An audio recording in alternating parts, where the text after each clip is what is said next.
What's up everybody, Omid, Succeed with Omid here again, and today I'm just going to start right into what I'm doing for myself, which is getting into my hamstrings for strength. I've got a kettlebell right here, I'm going to use it in a second to do some deadlifts, but for me and my hamstrings, I can get pretty high passively, right? Using the band as an assist, or if you don't have a band, a yoga strap or a belt or anything like that will work, or even just somebody else pushing on your leg. But at the hip I can get to about 90 degrees, a little bit higher, before I really start to feel a stretch anywhere in the back of this leg.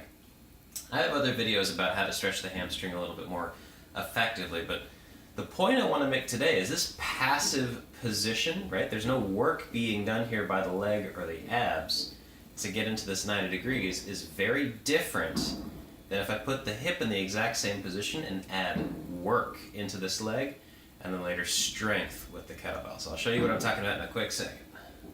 So I've got the same band. What I'm going to do now is actually get active into this stretch.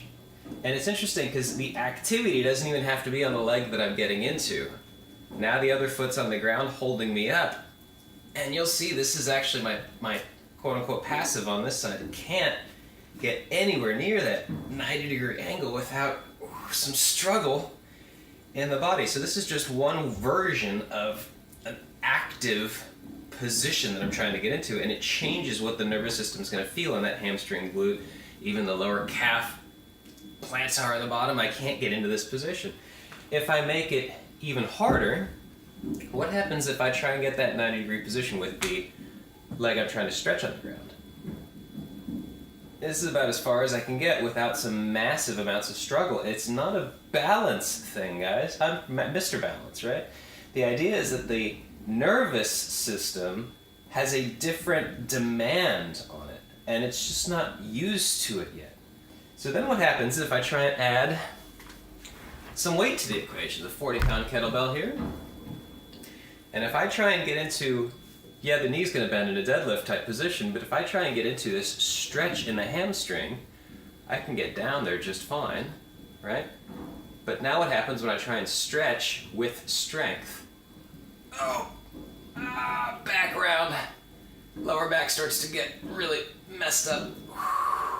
Because this stretched muscle's not used to working under a stretch. So that's it for today's video. I know it's a really short video for me, but number one, we got to be able to get that muscle into a range passively first. If you can't even get that foot off the ground a little bit for the hamstring stretch, you got some work to do. Some foam rolling, some soft tissue release, some definite stretching. Spending 2, 3, 4 minutes in that hamstring stretch is going to help you out. But once you can get into that position, we've got to start working on an active position for those muscles to spend some time in with work. And then once we can get into that position, that third step is the most important one for most people, the one they really skip out on. They forget to actually get into stretching with strength type components to it. It's one of the reasons why yoga works so well, is you have to get into those balanced positions with stretch and strength at the same time, all right? I hope that information was helpful to you guys, and as always, have a happy and healthy rest of your day, and I'll talk to you next time.